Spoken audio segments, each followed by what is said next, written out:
Olá, a paz do Senhor Jesus Cristo a todos. Quero agradecer a todos vocês que nos acompanham, curte, comenta e compartilha com os amigos e com a família. Hoje nós temos a alegria de receber o pastor Volmar Kraus, pastor da primeira igreja batista daqui de Aracruz, Apibara. Então já compartilhe com os amigos, fique até o final, que tem muita coisa boa que o pastor vai compartilhar com a gente, a história dele, a vida dele, e vai ser benção. Pastor, é uma alegria, uma honra para a gente receber o senhor ter aceitado o nosso convite. Amém. Alegria é minha estar aqui participando deste podcast, né? Podendo testemunhar um pouco do poder de Deus, testemunhar daquilo que Deus fez na minha vida, daquilo que Deus tem feito na vida de todos nós, da transformação de Deus nos nossos corações, naquilo que o Espírito Santo pode fazer com a nossa vida e pode fazer com a sua vida também. Basta crer no Senhor Jesus, crer naquele que transforma a alma, que transforma o coração, que transforma os temperamentos, que transforma a nossa vida, né? Pastor, eu ia perguntar quem é o pastor Volmar Kraus, mas eu tenho uma dúvida. Às vezes as pessoas olham assim, o pastor da igreja Pibara hoje é o Volmar. O senhor veio de berço evangélico? Não, eu não vim de berço evangélico, não. Minha família não é evangélica. Felizmente minha mãe já se foi, né? Meu pai ainda não aceitou o Senhor Jesus, nem os meus dois irmãos. Eu nasci em Vitória, Espírito Santo, vivi em Vitória até os 10 anos de idade, depois mudei para uma pequena cidade chamada Santa Leopoldina. E lá em Santa Leopoldina, eu não frequentava igreja, não sabia nem o que era igreja evangélica, na verdade, né? Durante a minha adolescência, fui ateu, não acreditava no Senhor, não acreditava em nenhum Deus. E em Santa Leopoldina, Deus levantou uma geração de jovens muito forte. A Igreja Batista em Santa Leopoldina, na época em que eu morei lá, tinham muitos jovens. E aqueles jovens começaram a me chamar para o culto, né? Eu era magrelo, bebia, né? Tinha um cabelão até as costas, não acreditava em Deus. E tinha aquele grupo ali de adolescentes, aquele grupo de jovens me chamando para a igreja, vamos lá, vamos lá. Eu não sabia nem o que era igreja de fato, né? E aí um dia aceitei o convite, estive lá na igreja e a palavra do Senhor veio ao meu coração e transformou a minha vida, né? E aí o menino magrelo, ateu, no interior do estado, foi transformado pelo poder de Deus. Hoje eu estou um pouquinho diferente, né? Já cortei o cabelo, engordei um pouquinho, né? E Deus fez toda essa transformação na minha vida, né? Eu não acreditava que existia um Deus, acreditava que era só umas historinhas que as pessoas contavam. E da minha conversão para frente, eu tive muita sede de aprender a palavra de Deus. Eu lembro que na semana que eu entreguei minha vida a Jesus, eu li todo o Novo Testamento, porque eu tinha uma sede de entender se aquilo era verdade, se as palavras de Jesus eram verdadeiras, se as palavras que estavam ali eram verdadeiras. Eu tive uma sede muito grande, né? Então eu começava a ler a Bíblia, ler a Bíblia. Eu li o livro de Salmos em um dia, todo ele, né? 150 capítulos, para tentar entender. Apesar de estar convertido pelo Espírito Santo, me deu uma sede de entender a palavra de Deus, porque eu vim do ateísmo. E o ateísmo, ele não acredita na palavra de Deus. O ateu é aquele que não acredita em nenhum livro sagrado, na verdade. Não só não acredita na Bíblia, mas também não acredita no budismo, não acredita em Maomé, não acredita em nada. E aí, quando Deus veio à minha vida, tudo isso foi transformado pelo poder de Deus e eu tive essa sede. E quanto mais eu lia, mais eu observava que a palavra de Deus estava certa, mais eu observava que a palavra de Deus fazia sentido para a minha vida, que era transformador para o meu dia a dia. E tem sido assim até hoje, essa sede pela palavra de Deus, essa sede pelas coisas de Deus, até o dia de hoje Deus tem alimentado no meu coração. Então vem desde a minha conversão, né? Eu não me converti e aceitei e não lia a Bíblia. Eu tive uma sede muito grande nesse sentido. Graças a Deus por isso, de forma que o Espírito Santo me deu entendimento de tantas coisas baseadas na palavra de Deus também. Mas quando você virou ateu, quando você pelo menos acreditava em alguma coisa quando era criança ou não? Eu creio que desde a infância, né? Meus pais nunca foram de me levar para a igreja, nem na igreja católica, nem na igreja evangélica, nenhuma igreja, né? Sim. E aí o caminho natural do coração de algumas pessoas é isso. A palavra de Deus vai dizer, ensina a criança no caminho que deve andar, para que depois de velho não se desvie dele. Então a minha estrutura familiar não teve esse apoio, né, de ir à igreja, de entender a importância da religiosidade dentro dos nossos corações. E aí, assim, os flashes de lembrança que eu tenho da minha infância já são flashes de lembranças sendo direcionadas nessa direção. Porque uma criança que não vai à igreja, os pais não levam ela à igreja, como é que ela vai entender que existe de fato um Deus?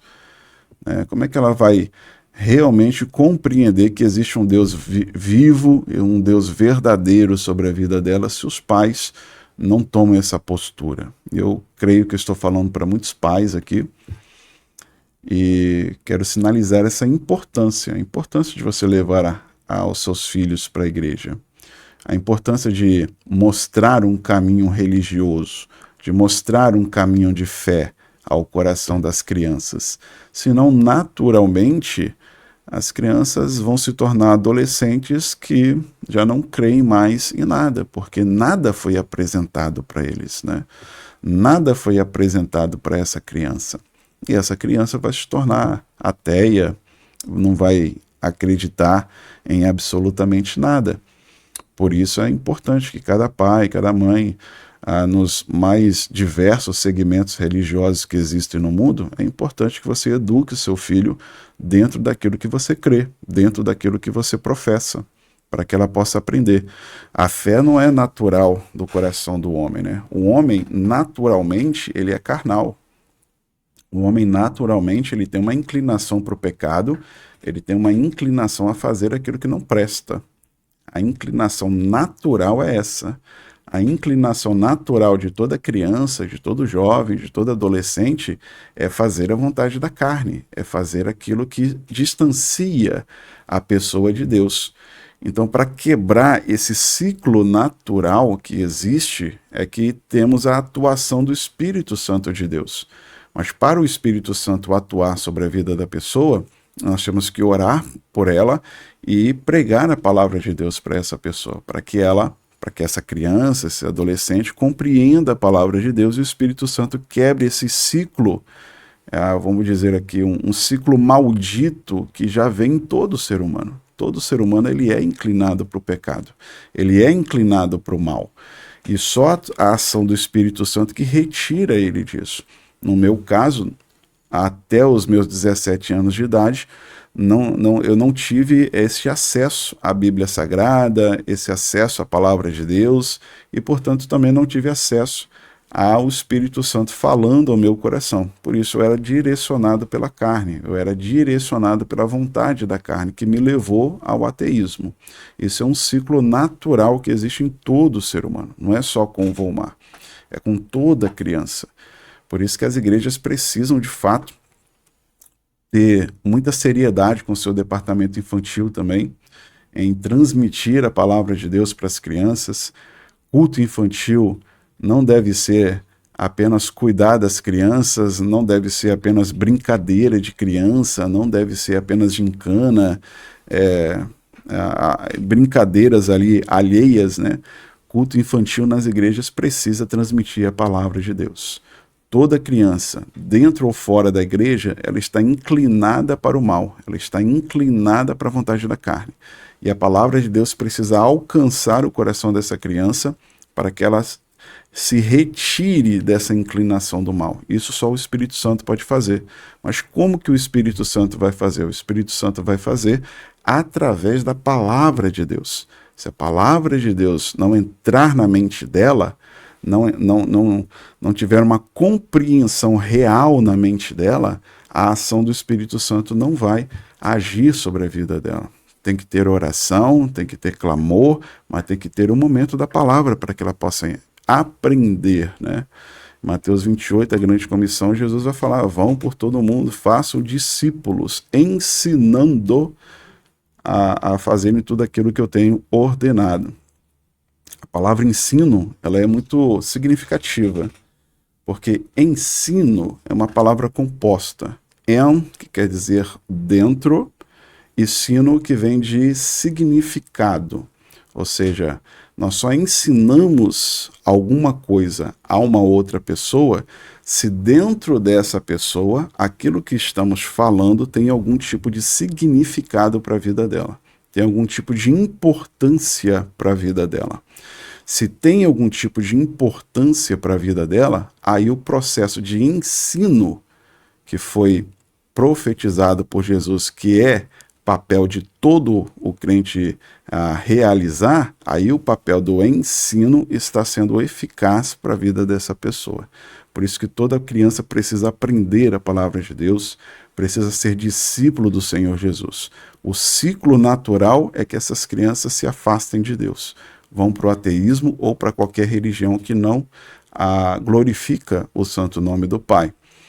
Mas o ciclo natural ele precisa ser quebrado com a palavra de Deus, com o ensino, com o aprendizado, para que o Espírito Santo faça a obra nessas crianças. Infelizmente eu não tive esse privilégio de aprender, de alguém me ensinar, de alguém dizer a palavra de Deus para mim e eu conseguir compreender as coisas. Por isso, somente com 17 anos de idade que eu tive meu primeiro encontro com o público evangélico, com os pastores, com a igreja, e ali então eu consegui compreender as coisas de Deus. Alguém me ensinou, me falou e eu entendi. E essa compreensão abriu portas para que o Espírito Santo convertesse o meu coração. Louvado seja Deus por isso. Glória a Deus. E a mudança do comportamento dentro de casa? As pessoas da sua família viram que era nítido que você começou a uma transformação? Ah, sim, no meu caso, sim. No meu caso, sim, porque eu bebia, né? Eu era um adolescente, mas me embriagava, bebia vodka, então já desmaiei bêbado, já vomitei bêbado, isso tudo na adolescência, né? E como eu falei, era bem magrelo, tinha um cabelão até as costas, curtia heavy Eu ia até metal, falar heavy metal. curtia, andava muito de preto, era heavy metal, aquelas coisas todas, né? E aí, depois da conversão, aí cortei o cabelo, dei uma engordada. É porque o crente não bebe, mas o crente Ele come, come, né? né? A gente não bebe, a gente não usa droga, mas o crente come. E aí comecei nessa caminhada evangélica e toda a transformação foi feita, né, pelo poder de Deus. Então, aquele que não acreditava em Deus começou a acreditar. Comecei a ir para a igreja.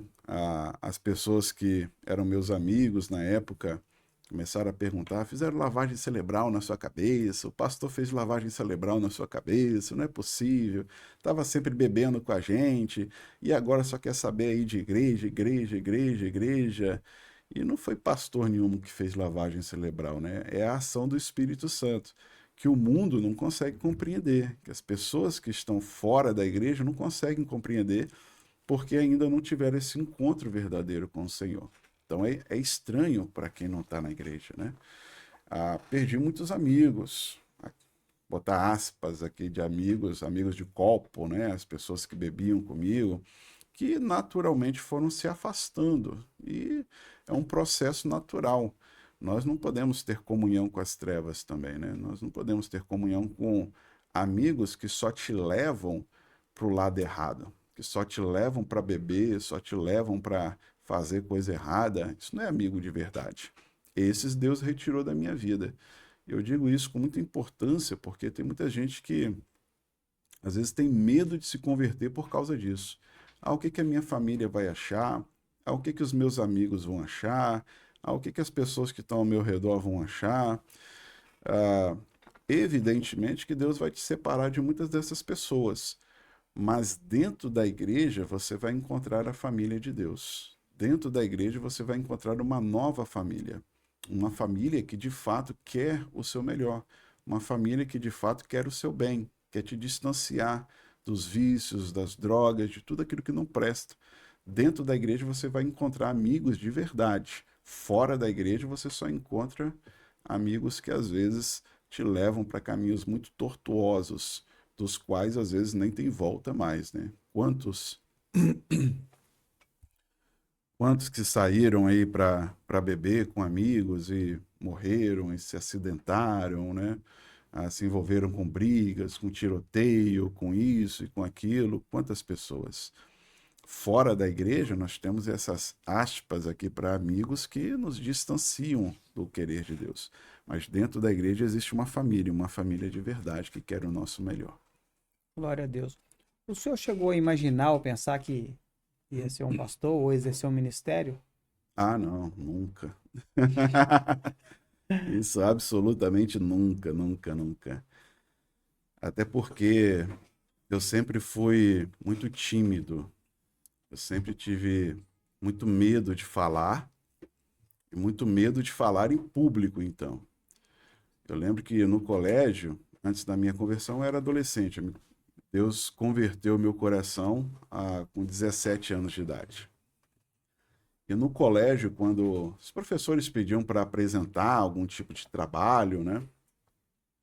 Eu tinha muito medo de fazer essas coisas. Eu lembro de um episódio de uma professora que pediu para eu apresentar um trabalho na frente da sala, alguma coisa de geografia ou história, sei lá, não lembro direito qual era a professora e qual era o trabalho. Mas assim, eu tenho 1,86 m, né? Eu não sou muito pequeno, não. Eu sempre fui grande. E eu cheguei na frente da sala para apresentar o trabalho e comecei a chorar de nervosismo, porque eu sou muito tímido, na verdade. E chorei, chorei, chorei, chorei. Um cara desse tamanho chorando na frente dos seus amigos, adolescentes na época, né? Eu fui zoado pela escola toda, mas eu tinha muito medo de falar em público. Medo mesmo, eu ficava travado, né? De falar em público. E aí Deus veio e transformou a minha vida. Então a última coisa que tinha na minha mente era estar na frente de uma igreja falando para as pessoas. Eu falei, Deus, se fizer isso, eu vou fazer de novo, eu vou chorar de novo, vou ficar travado lá na frente, né? Mas eu tive experiências com Deus nesse sentido, né?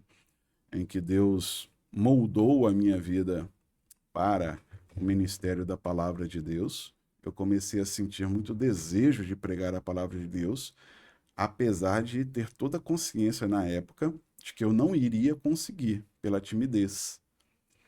E eu tive uma experiência muito forte com Deus lá na igreja de Santa Leopoldina, em que chegou um determinado dia que eu fui pregar, a igreja me convidou para pregar. Como eu disse, né, eu estudava muito a palavra de Deus porque estava vindo do ateísmo, então eu tinha uma sede muito grande, perguntava muito para os pastores, para aqueles que eram mais antigos na igreja, e a igreja começou a observar isso, que eu estava aprendendo a palavra de Deus pela sede que eu estava tendo da palavra de Deus. E a igreja me escalou para pregar e eu estava muito ansioso e com muito medo de pregar a palavra de Deus, né? Muito tímido. E eu lembro até hoje, essa imagem nunca me saiu da cabeça, isso tem mais de 20 anos. Deve ter uns 25 anos, mais ou menos. Quando eu fui para o púlpito pregar, a igreja estava lotada, mas eu estava orando e pedindo a Deus uma direção naquele sentido. E naquele momento, é como se eu tivesse visto, eu não tive uma visão. Eu não sei se foi imaginação da minha cabeça, uma visão, sei lá. Até hoje eu não sei direito. Mas eu vi o próprio Cristo na porta da igreja. Uma pessoa vestida de branco, E aquilo me acalmou muito. E aquela pessoa falou comigo assim: você prega porque eu estou mandando você pregar. Você é meu daqui por diante. Você não é mais seu. Não são as suas decisões. Não é o que você quer. É o que eu quero. Agora eu sou o dono da sua vida.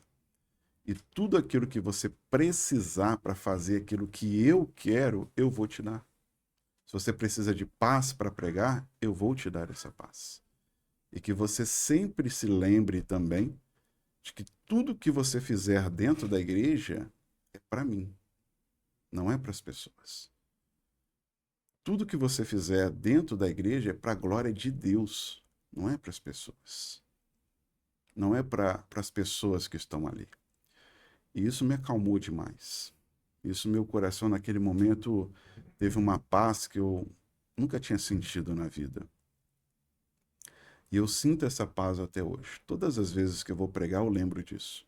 Eu estou pregando na presença de Cristo Jesus. E que é Ele que me capacita, é Ele que me acalma.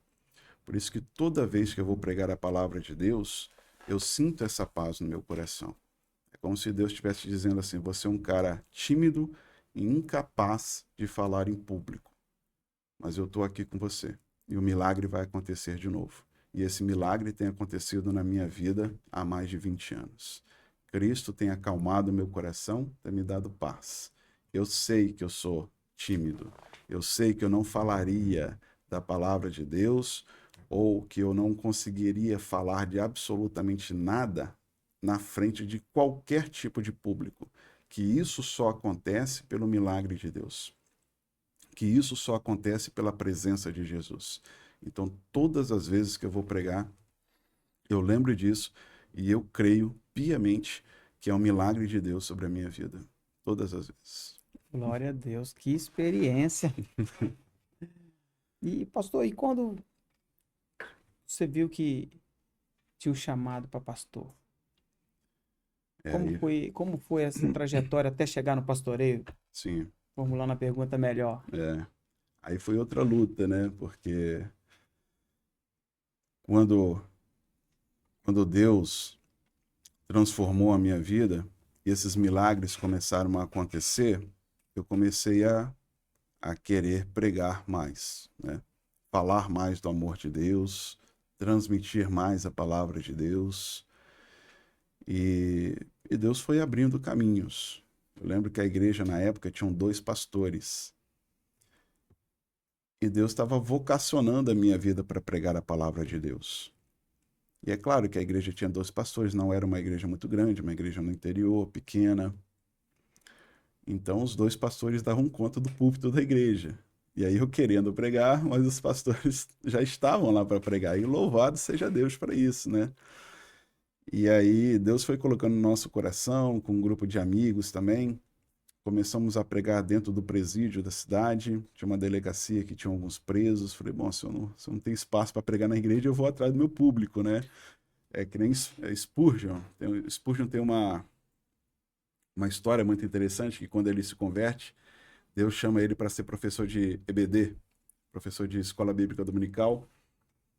E aí ele chega na igreja todo empolgado e fala assim: eu quero dar aula na IBD. E aí o diretor da IBD conversa com ele e fala: tudo bem, mas todas as classes aqui já tem professor já. A gente não precisa mais de professor. Se Deus está te chamando para dar aula de EBD, você tem que fazer a sua própria classe, fazer o seu próprio povo. Porque as pessoas que já estão aqui já têm professor. E Spurgeon fez exatamente isso. Ele foi atrás das pessoas, foi batendo de porta em porta nas casas, falou: eu estou abrindo uma sala de EBD lá na igreja, não tem ninguém para ensinar, e eu queria saber se você quer ser meu aluno. E aí, em outra porta, em outra porta, outra porta. E foi assim que Spurgeon se tornou um grande pregador da palavra de Deus, né? Nessa ânsia de querer servir a Deus, de querer fazer algo para Deus, né? Nessa experiência ele disse que não façam isso, hoje em dia de jeito nenhum, mas lá em mil e ele bateu numa porta e tinha só uma criança dentro de casa e a criança correu dele, ele correu para dentro de casa, a criança se escondeu debaixo da cama. E Spurgeon pulou para baixo da cama e falou: Eu estou aqui só para te convidar para sair para minha sala de EBD, que eu estou abrindo uma sala de EBD e eu estou chamando gente para lá e é para você ir para lá. Na ânsia, mas não faço isso hoje em dia. Pelo amor de Deus, hein? Não façam isso hoje em dia. Vai dar conselho tutelar, vai dar polícia, vai dar ruim pro seu lado. Mas naquela época ele estava na ânsia de fazer a sua própria sala de EBD. E assim ele se tornou o príncipe dos pregadores, né? Um ministério muito abençoado por Deus. Então, quando eu comecei, eu tive um pouco disso também, dada as proporções, evidentemente, né? Mas aí Deus colocou no meu coração que eu tinha que pregar a palavra de Deus. Esses milagres aí da pregação da palavra de Deus vêm acontecendo já há mais de 20 anos. E eu tive isso no coração. Falei, meu, se não consigo pregar no púlpito da igreja, eu vou atrás do meu público. Aí fui lá para a delegacia, falei, esses daqui não podem fugir, né? Então, Você vai ter que ouvir. Eles vão ter que eles ouvir. vão ter que ouvir, não pode fugir. E aí alguns até aceitaram Jesus, né? Comecei a pregar também no hospital da igreja, nós fizemos algumas programações. E aí toda semana eu ia na delegacia, eu ia no hospital para pregar a palavra de Deus. E isso Deus foi colocando no meu coração.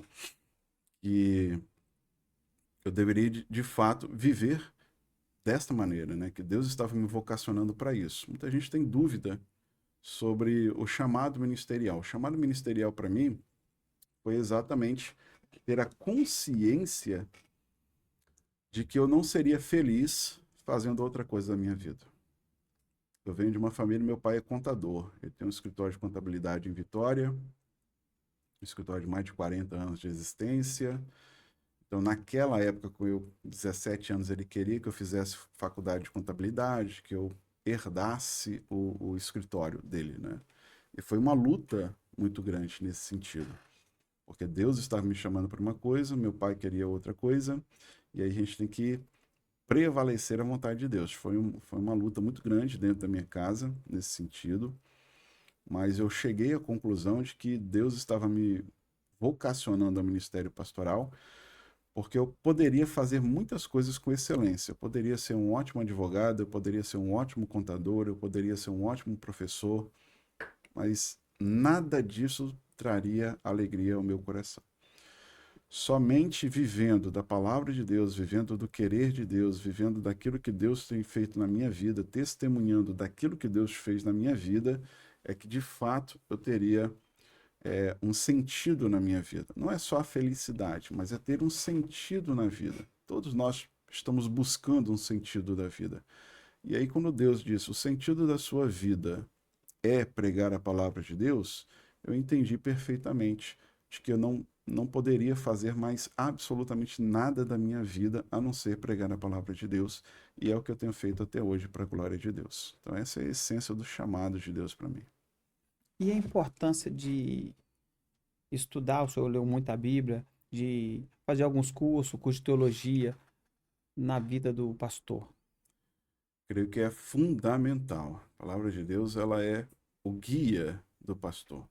E o pastor ele precisa ter uma compreensão não só da palavra de Deus, mas de áreas afins também, que podem colaborar com o pastoreio.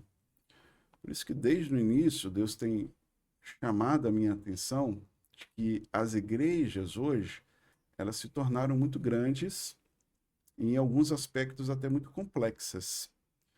Então o pastor ele precisa compreender a igreja em todos os seus aspectos para de fato ser um instrumento de Deus para a vida desta igreja.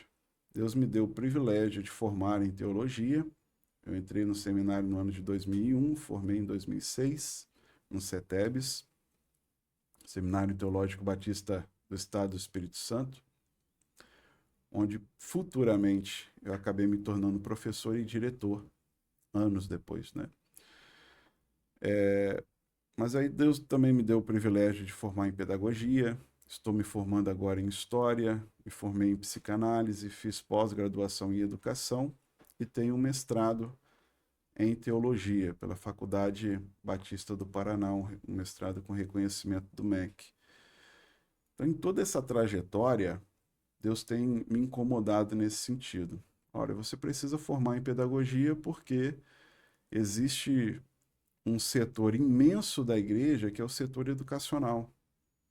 Nós damos aulas para crianças, nós damos aulas para adolescentes, para adultos, para a melhor idade. Então, o pastor ele precisa ter essa consciência do ensino pedagógico dentro da sua igreja. Eu fui fazer pedagogia.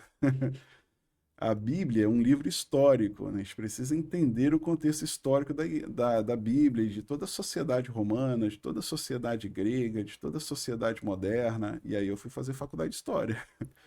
A gente precisa entender a mente humana e fui fazer curso de psicanálise. A gente precisa se aprofundar, né, nas questões educacionais. Fiz pós-graduação em educação e depois fiz mestrado em teologia.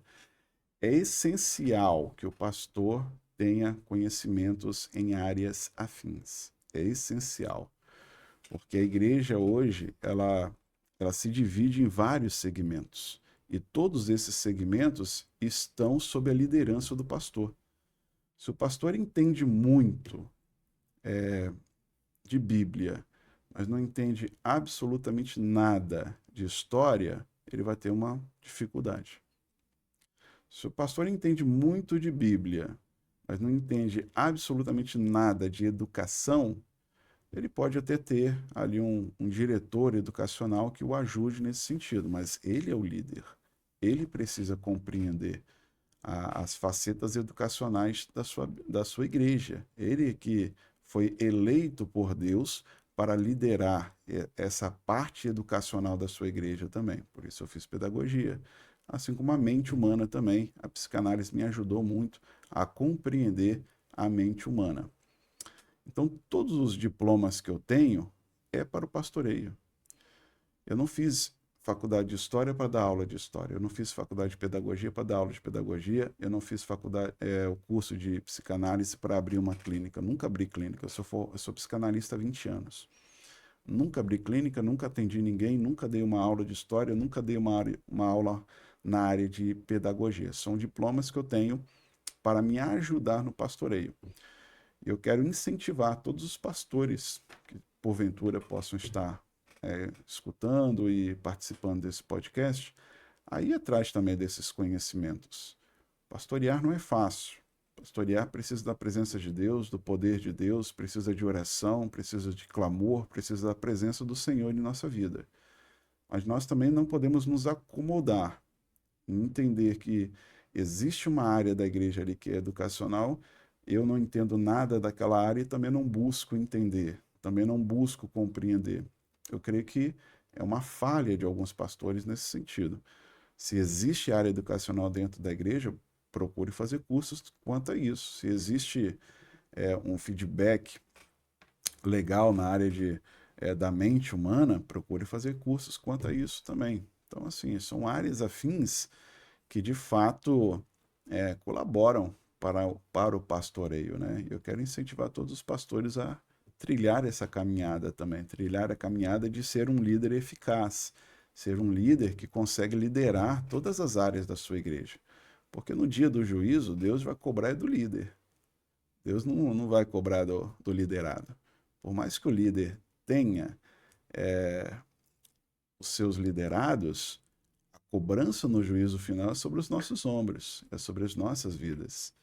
Então o líder tem que estar preparado, né? Você que é líder, que é pastor, que está se sentindo despreparado, a minha palavra para você nesta manhã, nessa tarde, não sei quando você vai estar assistindo esse podcast, é que você se prepare. Vá atrás.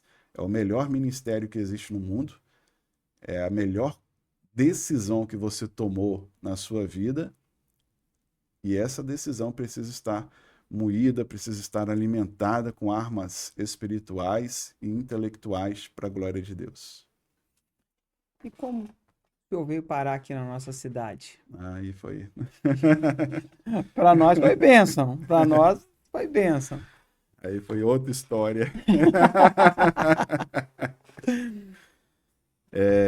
No ministério, quando Deus me chamou para o ministério, eu fiz o seminário e depois eu pastoreei em Viana.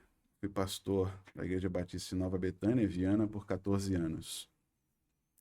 Quando eu terminei o ministério, eu fui convidado pela Convenção Batista do Estado do Espírito Santo, na figura do pastor Diego Bravin. Quero agradecer muito a sua vida. Você foi e tem sido bênção para a minha vida até hoje. Ele era o diretor executivo da Convenção Batista do Estado do Espírito Santo e viu que eu tinha um potencial, especialmente na área intelectual.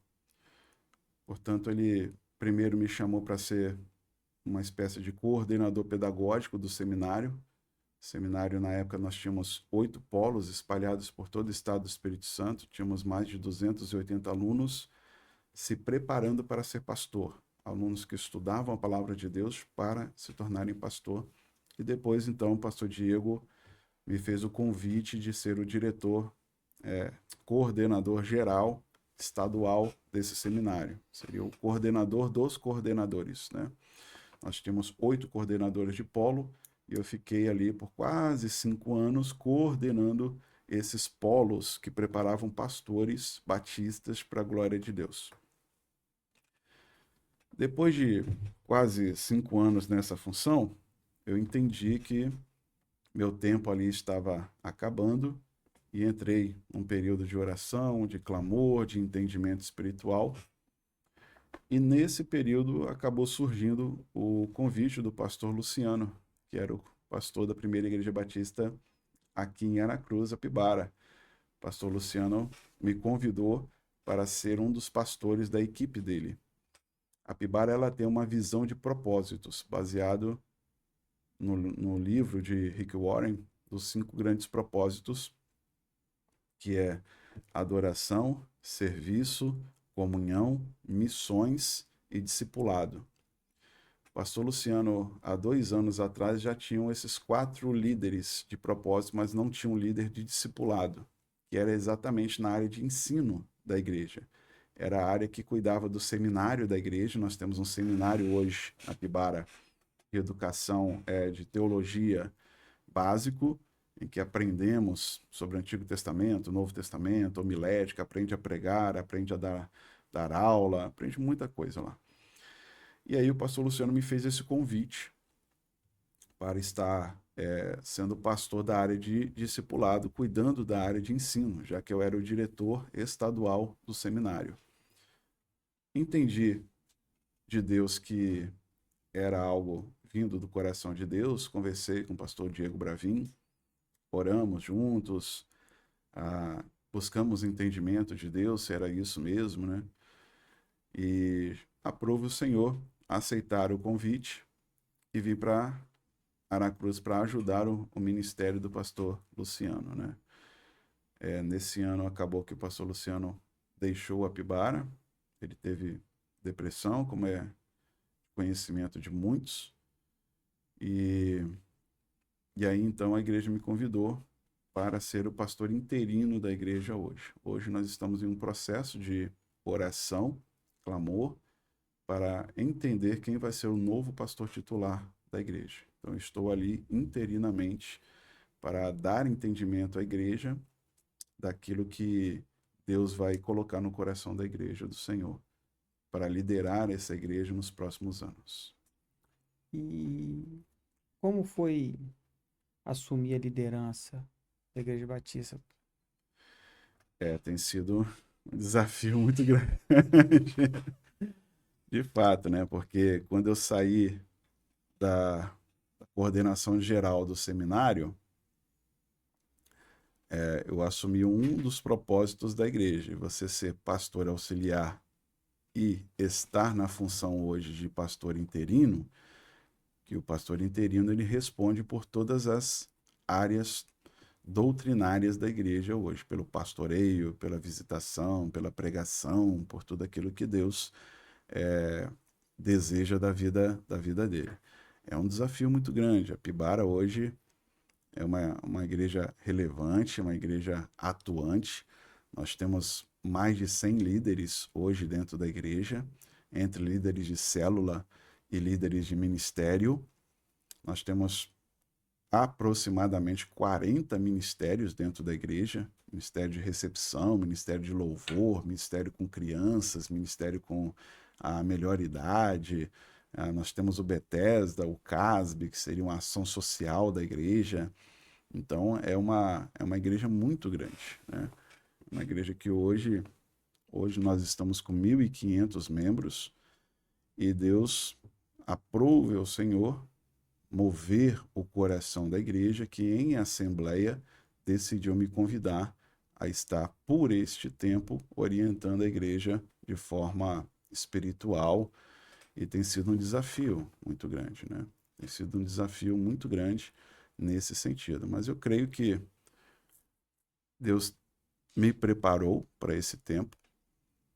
Eu aceitei o convite nesse sentido, de que Deus, de fato, já havia falado ao meu coração também, assim como falou ao coração da igreja, e que, de fato, Deus tem dado tudo aquilo que eu necessito neste momento para pastorear este povo.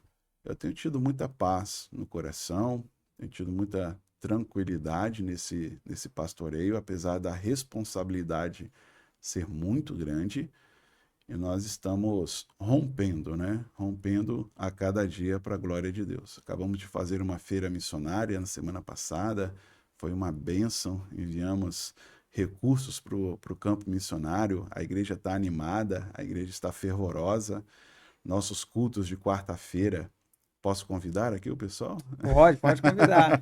Pode convidar. Ó, toda quarta-feira nós temos uma campanha lá na igreja chamada Vida no Altar de Deus. E aí é um compromisso que você faz com Deus. Você chega lá, você vai receber um cartão com 7 semanas. E durante 7 semanas você vai fazer um pedido de oração. Na primeira semana você vai destacar aquele cartão do seu pedido. Na segunda semana você vai repetir aquele pedido. Na terceira semana vai repetir aquele pedido. Até que Deus te abençoe concedendo aquilo para a sua vida, se assim for a vontade de Deus, né? Se acabou o cartão, não chegou, faça outro cartão, e aí é mais 7 semanas de oração. Toda quarta-feira, 7h30 da noite, lá na igreja. Na quarta-feira nós estamos buscando um avivamento espiritual. E nós estamos buscando um avivamento espiritual junto com a Pibara através da santidade. Nós estamos estudando um livro chamado Retorno à Santidade, do Dr. Friesen, e a cada semana nós estudamos um capítulo ou parte de um capítulo falando sobre isso. Vida avivada na presença de Deus é uma vida santificada. Nós temos que santificar a nossa mente, santificar a nossa boca, a nossa língua, o nosso falar, santificar o nosso coração, as nossas ações, e tem sido uma bênção. Temos respondido perguntas das pessoas, as pessoas têm sido constrangidas pela palavra de Deus a ter uma vida mais santa na presença do Pai, e aí, tendo uma vida de santidade na presença de Deus, nós conseguimos ver os milagres de Deus sobre as nossas vidas. Tem muita gente que vai na igreja, às vezes faz campanha de oração, se emociona e não recebe de Deus, não recebe aquilo que vem dos milagres de Deus para a sua vida, porque o milagre de Deus ele vem com a vida de santidade. Deus não opera onde não existe santidade. Deus chega para Josué e fala: se santifique hoje, porque amanhã eu farei milagres no meio do povo. Primeiro, se santifique. Josué capítulo 1. Se santifique, santifique os sacerdotes, santifique quem vai levar a arca, porque amanhã eu vou abrir o Jordão. Amanhã o milagre vai acontecer, mas primeiro você tem que ter uma vida de santidade na presença do Pai. E aí nós estamos respondendo muitas perguntas lá. Semana passada mesmo falamos sobre se o crente pode ou não pode beber um vinhozinho, tomar uma cerveja. Isso aí é polêmico, né? Semana passada falamos sobre isso, um assunto muito polêmico mesmo, mas que chegamos a umas conclusões, e depois que eu falei sobre isso, uma irmã veio me procurar e falou: pastor, eu tava num vinhozinho de vez em quando. E tinha gente orando. Ela veio de outro estado e lá era permitido. O pastor dela tomava vinho também, né? E aí ela veio para cá, algumas pessoas já tinham dito para ela, falou, ah, aqui não pode não. E ela escondida ali, e ela veio me dar esse testemunho. Pastor, daquilo que o Senhor falou, Deus tocou o meu coração. Quer dizer, agora ela está com uma vida mais santificada na presença do Pai, né? Está com uma vida mais próxima de Deus. E com uma vida mais santificada, nós de fato conseguimos os milagres de Deus para a nossa vida. Porque tem gente que entende que o evangelho é só se emocionar. Eu fui para a igreja, chorei, me emocionei, Deus falou que o meu coração, milagre vai vir. Só que o milagre na Bíblia, ele está sempre relacionado com a santidade. Deus não coloca a mão naquilo que não tem santidade. Deus não coloca a mão naquilo que tem injustiça. Se tem alguma coisa que você está orando, buscando a Deus, buscando o milagre de Deus, mas tem uma situação ali que você quer injustiça, que indiretamente, às vezes você nem percebeu, mas quer alguma coisa injusta, ali não tem a mão de Deus. Ali Deus retira a sua mão. Deus não compactua com a injustiça, Deus não compactua com a bebedice, Deus não compactua com nada que há de errado em nossa vida. Por isso que o processo de avivamento espiritual é um processo de santidade. É você se aproximar de Deus através de uma vida de santidade, de renúncia. Ah, eu bebia, agora não bebo mais. Ah, eu falava palavrão, agora não falo mais. Ah, eu tinha uma boca suja, agora não tenho mais. Fazia fofoca dentro da igreja, agora não faço mais. É uma vida de renúncia. O cristianismo é uma religião de renúncia. Qualquer pessoa pode ir para a igreja, mas viver o cristianismo verdadeiramente é você renunciar à vontade da carne. Eu falei desde o início lá da minha conversão. A carne ela é inclinada para o mal. Ela é inclinada para fazer as coisas erradas. O apóstolo Paulo vai dizer: dentro de mim existe uma luta de carne e espírito. E essa luta a gente vai ter enquanto nós estivermos vivos aqui nessa terra. A vontade da carne quer fazer a vontade da carne, a vontade do espírito quer fazer a vontade do espírito. Quem que vai vencer essa luta? Quem você melhor alimentar. Quem estiver melhor alimentado. Se você está alimentando mais a sua carne, é evidente que a sua carne vai vencer. Se você está alimentando mais o seu espírito, é evidente que o espírito vai vencer. Então tenha uma vida de mais santidade, uma vida de mais renúncia daquilo que não agrada o coração de Deus, para a glória do santo nome do nosso Pai. Por isso estamos vendo essas questões que às vezes são polêmicas, mas que algumas pessoas, por não compreenderem a palavra de Deus, erram. Essa menina mesmo falou comigo, falou, ninguém tinha me explicado do jeito que o senhor explicou, sobre o vinho, né? O que, que era o vinho na Bíblia e tal, como é que era feito, isso e aquilo. Quarta-feira agora nós vamos falar sobre jogos, jogo de azar, tigrinho, esses negócios de aposta, e pode ou não pode, crente pode ou não pode apostar. Rapaz, isso aí também é polêmico. E hoje, de primeiras vezes, a pessoa não ia ela não ia apostar porque alguém ia ver ela na fila. Exatamente, tinha que ir na Hoje ele vai pelo caixa, né? aplicativo, né? É, e isso daí tem, infelizmente, se tornado uma febre, né? Sim. O governo federal detectou que oficialmente 256 milhões de reais estão saindo direto do Bolsa Família para um jogo chamado Tigrinho. Um jogo. As pessoas recebem o Bolsa Família e assim que bate na conta, joga lá e perde tudo. E é um benefício para ajudar a família, sair É, da miséria, sair. mas estão jogando. Isso é um Rapaz. dado do próprio governo federal. Então, assim, às vezes a gente tenta tapar o sol com a peneira também, né? Às vezes alguns pastores tentam tapar o sol com a peneira. Não tratar esses problemas dentro da igreja achando que ninguém dentro da igreja está passando por uma dificuldade nesse sentido. E tem. Porque se esses jogos estão ficando milionários, bilionários, é porque tem público. É porque tem gente jogando. E infelizmente tem gente jogando dentro da igreja. Tem gente pegando salário e jogando esses jogos de azar e perdendo tudo. Né? Perdendo tudo. Falei sobre isso na igreja um pouquinho, vou voltar a essa temática. Mas há um tempo atrás, um visitante da igreja perdeu muito dinheiro, perdeu mais de 40 mil reais. Nossa. Não é membro da igreja, é alguém que estava visitando a igreja. Isso que a esposa acabou testemunhando nesse sentido. Então é algo devastador. Né? Quarta-feira agora, vamos falar um pouco sobre isso lá na Pibara 7:30, comece a sua campanha, analise biblicamente a sua vida de santidade, santifique-se hoje, porque amanhã Deus fará um milagre na sua vida em nome de Jesus. Promessa de Deus para a nossa vida. Pegou? Pega aí, pega aí. E a gente vê hoje que muitas igrejas, eles estão preocupados com o número de pessoas. Sim, Não estão preocupados em ensinar a verdade, criar discípulos, né, pastor? é verdade. Felizmente as mega churches, né? Elas cresceram muito e têm uma filosofia muito baseado nisso, baseado naquilo que seria para agradar as pessoas, né? A carta de Timóteo tem uma profecia que me chama muita atenção, uma profecia de Deus, que diz que nos últimos tempos a, as igrejas fariam cócegas nos ouvidos das pessoas e que ali seria o tempo do fim e que ali seria o tempo de Jesus voltar. Analisando historicamente, nós não temos nenhum momento histórico em que a igreja fez cócegas nos ouvidos das pessoas. A gente tem um monte de crítica à Igreja Católica, à Idade Média, mas a Igreja Católica não fazia cócegas nos ouvidos das pessoas. A Igreja Católica tinha um discurso que era o seguinte: você tem que batizar o seu filho na Igreja Católica, na Idade Média.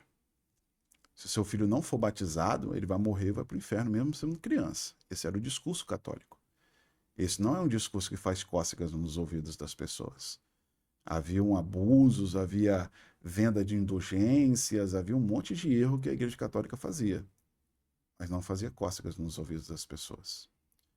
Hoje, a nossa geração é a primeira geração da história da humanidade em que pastores estão fazendo cócegas nos ouvidos das pessoas, em que os pastores só pregam mensagens para o bem da pessoa. Ah, você vem aqui para a igreja que você vai ficar rico, vem aqui para a igreja que você vai ganhar mais dinheiro, vem aqui para a igreja porque Deus vai te dar isso, Deus vai te dar aquela bênção, Deus vai te dar isso e aquilo outro. É a primeira geração histórica em que esta profecia de Deus está sendo cumprida. É na nossa geração. Por isso que Jesus está muito próximo, hein? Tá próximo. Você que está dormindo aí, acorda em nome de Jesus. Essa profecia nunca tinha sido cumprida. Outras profecias foram sendo cumpridas através da história. Agora, essa não. Essa não. Essa está sendo proferida na nossa geração. Hoje nós temos pastores que estão preocupados com o número de pessoas, mas eles não estão preocupados com a vida de santidade das pessoas. Por isso que a Pibara está indo em contramão desta profecia, produzindo santidade no coração das pessoas. E santidade é renúncia, irmãos. E a maioria das pessoas não quer ir para uma igreja que prega renúncia, não. A maioria das pessoas quer ir para uma igreja em que o pastor diz assim: vem para cá, faz uma campanha, sei lá, aumenta a tua oferta que Deus vai te abençoar. Isso é muito mais fácil, meu irmão. Por quê? A pessoa vai para uma igreja, e aí não é uma grande crítica, não, mas a pessoa, veja comigo, a pessoa vai para a igreja, ela, sei lá, aumenta a sua oferta, continua na vida do pecado e quer o milagre de Deus. E o milagre não vai E vir. o milagre não vai vir. Essa pessoa vai se decepcionar com a igreja, vai se decepcionar com a fé e vai se decepcionar com Deus. Perdeu a ovelha. Perdeu. Milhares de pessoas estão magoadas com a igreja de Deus hoje por causa disso. Porque existe um discurso de fazer cócegas que não produz uma vida de santidade, que não produz uma vida de renúncia, mas promete bênçãos e milagres de Deus que não vai acontecer na vida dessas pessoas. É a mesma coisa com a venda de indulgências que a Igreja Católica fazia na Idade Média. Por que a venda de indulgências deu tão certo para a Igreja Católica? Por que a Igreja Católica é tão rica? Historicamente falando, tá, gente? Não estou fazendo uma crítica à Igreja Católica hoje em dia, não, porque a Igreja Católica não faz isso. Historicamente, e aí até o ano de 1500, né, quando Lutero faz o seu protesto, ele faz o seu protesto, e no seu protesto ele acaba falando contra as indulgências. Porque a indulgência é tudo que um crente carnal quer. O Crente carnal, ele quer viver no pecado, ele quer viver traindo a esposa, ele quer viver numa vida sexualmente ativa longe de Deus, ele quer viver bebendo, ele quer viver embriagado, ele quer viver drogado, ele quer viver fazendo fofoca, ele quer viver fazendo tudo aquilo que não presta, mas ele quer um meio de ser salvo. E historicamente a Igreja Católica deu esse meio para as pessoas. Falou, ó, você pode fazer tudo isso, desde que você compre essa indulgência aqui, ó. Desde que você compre um pedaço da cruz de Cristo. Se você levar isso daqui para sua casa, você pode continuar sendo um beberrão, você pode continuar sendo adúltero, você pode continuar com a sua vida do pecado, porque você comprou um item sagrado. E com esse item sagrado você vai para o céu. Esse era o discurso católico na Idade Média. No ano de 1500, a Igreja Católica estava vendendo oficialmente leite de Maria. Leite de Maria. Em que aqueles que vendiam diziam algo do sentido, olha, se você beber o leite que Jesus bebeu, né, do seio de Maria, você vai para o céu, mesmo sendo um beberrão, mesmo sendo um pecador. E isso fez com que a Igreja Católica enriquecesse. Porque milhares de pessoas no mundo todo querem isso. Eles querem continuar no pecado, mas ter a certeza da salvação. Se isso é comprado, eles compravam. A partir do ano de 1500, a Igreja Católica parou de fazer isso. Parou de vender as indulgências, foi contra as indulgências, então nós temos mais de 500 anos em que a Igreja Católica não mexe com isso. Infelizmente, hoje, muitas igrejas têm tomado, muitas igrejas evangélicas têm tomado a mesma atitude. Olha, você quer ser um beberrão, você continua enchendo a tua cara, desde que você venha aqui para a igreja, faça uma campanha, compre uma água ungida, compre um óleo ungido, leva para a tua casa, passa o teu óleo ungido, que você vai ser salvo. Está vendendo indulgências de novo. Está vendendo salvação novamente. Não está produzindo uma vida de santidade na pessoa. Por quê? Porque a maioria das pessoas não quer viver uma vida de santidade. Vida de santidade é renúncia. É você olhar para você mesmo e falar, cara, eu sou fofoqueiro, eu tenho que parar com isso. Ah, eu sou maledicente, eu tenho que parar com isso. Eu sou um beberrão, eu tenho que parar com isso. E a maioria das pessoas não querem. Que é uma luta. É uma luta. Todos nós temos a nossa própria luta. O que as pessoas querem é viver no pecado e ter o milagre de Deus. Aí, muitos pastores, hoje em dia, preocupados com a membresia da igreja, estão voltando a esse discurso católico da Idade Média, vendendo salvação, vendendo indulgências, vendendo a fé. E a fé não pode ser vendida, ela tem que ser vivida, e a fé cristã, ela só é vivida com renúncia, com a vida de santidade. O senhor comentou antes aí, a gente estava conversando antes de começar o programa. Vocês têm uma ferramenta lá que identifica o obreiro, identifica o melhor local que a pessoa vai servir, o chamar, entender qual é o chamado dela. Conta um pouquinho pra gente. Essa ferramenta é fantástica. É uma ferramenta que tem mudado vidas em todos os lugares onde nós temos ministrado, e eu também fui mudado pelo poder de Deus com essa ferramenta. Ela se chama Molde de Servo, uma ferramenta que é aplicada pela Primeira Igreja Batista em Aracruz, e ela faz com que a pessoa se descubra. Deus te moldou de uma maneira. Quando Deus chamou, te resgatou das trevas para a luz, converteu o seu coração, ele te moldou de uma maneira espiritual. Ele te deu dons espirituais, talentos para servir a Deus. Dentro da igreja de Deus, não existe ninguém que foi chamado por Deus para não fazer nada. A igreja de Deus, ela é o exército de Deus. A própria palavra de Deus faz esta comparação. Dentro do exército, nós temos funções diferentes. Tem um soldado que está lá com a arma, tem um cara que está lá na inteligência, tem um paraquedista, tem um cara que mergulha, tem um cara que faz isso, ou tem um mecânico, tem um monte de gente em áreas diferentes dentro do exército. Agora, dentro de nenhum exército, no mundo inteiro, existe o soldado que não faz nada. Qual é a sua função, soldado? Nada. Não, você tem que... Não, não faço nada, não. Eu só assisto. Eu só assisto o pessoal fazendo a mecânica, eu assisto o pessoal ali da inteligência, eu fico aqui sentadinho assistindo o pessoal. Em nenhum exército do mundo existe esse soldado. Infelizmente, só no exército de Cristo nós temos alguns. Pessoas que vão para a igreja só para assistir os outros fazendo as coisas. Se você não tem uma função dentro da igreja de Deus, você está assistindo. E se você está só assistindo os cultos, estou assistindo meu pastor pregar, eu estou assistindo as irmãs orar, eu estou assistindo as irmãs cuidando de criança, você ainda não se encontrou dentro do exército de Deus. Deus tem um lugar para você. E o molde de servo é um seminário que nós aplicamos normalmente no sábado, de 2 da tarde até umas 8h30 da noite, mais ou menos, em que a pessoa vai descobrir como foi que Deus te fez.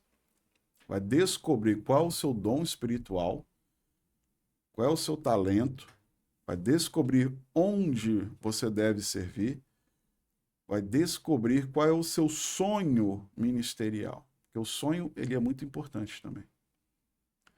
Se você está trabalhando hoje dentro de uma igreja em que não é o seu sonho estar ali, você está no lugar errado. E infelizmente tem muitas igrejas que erram nesse quesito. Tem gente que Deus está chamando para orar, está te dando o dom da oração, está te dando o dom de discernimento espiritual, de clamor, mas a mulher está lá cuidando de criança e todo domingo reclama disso. Por que todo domingo reclama que está cuidando de criança? Porque está no lugar errado. Está na função errada. E aí na igreja nós temos dois problemas. Primeiro, nós temos aqueles que não fazem nada porque ainda não descobriram qual é o seu dom. Isso vai ser resolvido com o molde de servo. Segundo, pessoas que estão fazendo muitas coisas dentro da igreja, mas estão nas áreas erradas. Estão nos ministérios errados. E isso também vai ser resolvido com o molde de servo, onde ela vai descobrir, de fato, onde é que Deus quer que eu sirva para a glória de Deus. O molde de servo normalmente é aplicado na Pibara de 3 em 3 meses. Esse ano nós não vamos conseguir aplicar agora no finalzinho do ano, mas no início do ano que vem, creio que fevereiro ou março, nós vamos aplicar.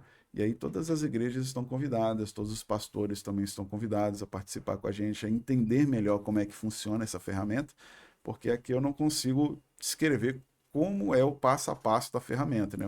É um seminário de 6 horas e a gente também não pode falar, tem coisas que... E tem que ir lá, viver, né? Tem que ir lá e viver esse momento. Mas é benção, irmão. Se você é pastor, está na sua igreja, está vendo que um monte de gente não sabe onde servir, ou está vendo que tem um monte de gente que está servindo no lugar errado, está fazendo a obra de Deus, mas está no lugar errado, faça o molde de servo. Nós temos um aproveitamento aí de 100%. 100% das pessoas que fizeram o molde de servo estão felizes com o molde de servo. Se descobriram através do molde de servo onde é que elas devem servir para a glória de Deus e hoje estão servindo para a glória de Deus. Por isso que lá na Pibara, apesar de termos 40 ministérios diferentes, cada um só pode fazer parte do seu próprio ministério depois de passar por um molde de servo.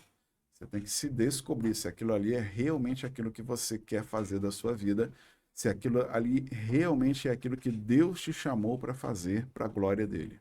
Eu tive uma experiência espiritual. A minha igreja lá, como eu falei, né, quando eu fui pregar, estava com vergonha, Jesus apareceu e operou o milagre e disse, é isso que eu quero. Mas muitas pessoas não tiveram esse milagre de Deus, essa experiência espiritual ainda, e o molde de servo te ajuda nesse quesito, dizer, você é aqui, esse é o seu dom, esse é o seu talento, esse é o sonho que está no seu coração, o onde eu quero que você sirva é nessa e naquela área. Eu já rodei o estado do Espírito Santo inteiro pregando a palavra de Deus, especialmente quando estava como coordenador geral do seminário, representando a Convenção Batista do Estado do Espírito Santo, junto com o seminário nas igrejas. É uma dificuldade geral. É uma dificuldade geral. A gente chega na igreja, a gente consegue identificar isso, que os pastores têm lá 100 ovelhas, 200 ovelhas, 400 ovelhas, mas tem um percentual muito grande. Tem 30% da igreja, 40% da igreja que ou não está fazendo nada, ou está fazendo em áreas erradas. Quando não está fazendo nada, prejudica o pastor, porque é um potencial que está sendo Parado, desperdiçado desperdiçado. dentro da igreja, né? E quando ela está fazendo a coisa e está no lugar errado, ela também desorienta o seu pastor, porque normalmente essas pessoas vão estar reclamando. Tudo vai estar ruim, tudo vai estar péssimo. Ah, eu estou lá fazendo isso dentro da igreja, mas está péssimo, está ruim, não está legal, não está isso, está aquilo. Por isso que lá dentro da Pibara começou a reclamar, a gente tira. Não, meu irmão, vai para casa, vai, né, deixa a sua mente clarear um pouquinho, refaça o seu molde de servo e veja se é essa mesma área que Deus está te chamando para servir. Porque se for a área que Deus está te chamando para servir, você vai fazer com alegria de coração. Você não vai ficar reclamando. Quando Deus apareceu na minha frente e falou: "Você vai pregar e você vai pregar para mim porque agora você me pertence e vai fazer aquilo que eu quero e a paz que você precisa eu vou te dar", e eu tenho visto esse milagre acontecendo há mais de 20 anos na minha vida, eu nunca reclamei de pregar a palavra de Deus. Para mim, pregar a palavra de Deus é sempre uma alegria no coração. Sempre que eu sou convidado, eu fico alegre em pregar a palavra de Deus. Agora, se Deus não tivesse aparecido e se eu estivesse pregando a palavra de Deus sem ser chamado por Deus, estivesse num lugar errado, aí tudo seria um motivo de reclamação. Ah, me chamaram de novo para pregar.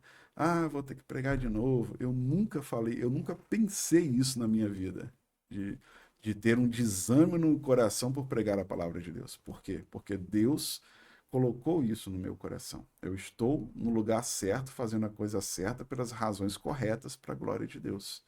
É isso que nós tentamos pregar na primeira igreja batista em Aracruz. Glória a Deus. Pastor, nós chegamos ao final do nosso episódio, mas eu queria pedir ao senhor deixar uma palavra para quem está nos assistindo. Amém. Palavra para quem está nos assistindo é uma palavra de avivamento espiritual. Nós precisamos nos aproximar de Deus. Nos aproximar de Deus é fazer com que Deus sonde o nosso coração, a nossa alma, retire tudo que há de errado, para que possamos nos aproximar daquele que é santo. Não existe aproximação daquele que é santo em uma vida de pecado. E ter também uma vida de oração, uma vida de clamor, porque tudo começa com a oração. O segredo de todo avivamento espiritual é a oração. Começa com oração. E tudo na vida de uma igreja é oração. Mateus 6,6 nos dá o caminho para uma vida espiritualmente ativa. Tem muita gente que pergunta isso: como é que eu posso ter um contato melhor com Deus? Mateus 6,6 vai dizer a fórmula para um avivamento espiritual. Vai para o teu quarto, fecha a tua porta, fala com Deus até Deus falar com você. Até Deus dizer assim: o seu coração está sujo nisso, a sua boca está suja naquilo, a sua mente está suja naquilo, e aí você precisa começar a permitir que o Espírito Santo retire tudo isso na sua vida. Retire tudo isso do seu coração, você vai alcançar um coração mais sábio, um coração mais próximo de Deus e um verdadeiro avivamento espiritual. Crente não pode ter pecado de estimação. Crente não pode ter um pecado de estimação em seu coração. A Bíblia diz que se pecarmos, Deus vai nos perdoar. Se você cometer um pecado, Deus vai te perdoar. Se você cometer o mesmo pecado 10 vezes, Deus vai te perdoar 10 vezes. Cometer o mesmo pecado 1000 vezes, Deus vai te perdoar 1000 vezes. O problema é que depois da centésima vez, ou que, sei lá, a gente começa a se acostumar com o pecado. Ah, Deus, isso daí eu sempre estou errando, isso daí Deus já se acostumou, isso faz parte de mim. Aí eu venho de uma família que é de fofoqueiro, eu fico fazendo fofoca e eu peço perdão por fofoca. Daqui a pouco a pessoa não começa a nem mais pedir perdão, porque ela acha que ela é assim. E ela não é assim. Você pode ter nascido numa família de fofoqueiro, você pode ter nascido numa família de bêbados, você pode ter nascido numa família de drogados. Agora você não pertence mais à sua família, agora você pertence a Cristo Jesus. E você vai viver uma vida de acordo com aquilo que o Senhor Jesus quer da sua vida. E o Senhor Jesus não quer nenhum pecado no nosso coração, que a santidade produza de fato um avivamento espiritual em nosso coração. ter o pecado no coração acostumadamente gera iniquidade. Deus perdoa o pecado, Deus não perdoa a iniquidade. Tessalonicenses fala sobre o anticristo e vai dizer que o espírito da iniquidade estava sobre o mundo. O espírito da iniquidade que vem com o anticristo e que já está no mundo são as pessoas que se acostumam com o pecado, que se acostumam com a coisa errada, que se acostumam a estar distante de Deus. Ah, esse pecadinho aí no meu coração, isso daí já é meu já. Não, tira isso do seu coração para alcançar um verdadeiro avivamento espiritual. Deus perdoa o pecado, Deus não perdoa a iniquidade. Porque a iniquidade, ela gera no coração do homem também um sentido de não mais pedir perdão. Ah, eu sou fofoqueiro mesmo, não estou nem aí. Ah, eu sou maledicente mesmo, não estou nem aí. Ah, eu sou assim mesmo, não estou nem aí. Não, tudo isso, se nós errarmos e pedirmos perdão, Deus é fiel e justo para nos perdoar, diz a carta de 1 Pedro. Mas nós temos que buscar, temos que lutar contra o pecado, temos que lutar contra o mal, lutar contra aquilo que nos afasta de Deus para nos aproximar do Senhor. Aí o Senhor é fiel e justo para perdoar os nossos pecados, distante da iniquidade, que é o se acostumar com o pecado. Não se acostume com o pecado, lute contra o pecado até o último suspiro da sua vida, em nome de Jesus. Amém. Pastor, quero te agradecer por ter aceitado o convite e que experiência. Amém. Experiência que o senhor contou, que o senhor viveu, e o senhor está aqui também falando aqui conosco isso, esse trabalho de quarta-feira aí, impressionante. Santifique hoje. Amanhã faremos o milagre. Deus vai fazer o milagre. Faz o milagre. Deus vai fazer. Eu só quero agradecer mesmo, pastor. Amém. Eu que agradeço aí o podcast, agradeço a presença aqui, eu agradeço o convite. Louvado seja Deus por esse projeto, que Deus continue abençoando a vida dos irmãos em nome de Jesus. Amém. Gratidão a todos. Sexta-feira tem mais. Tchau, tchau.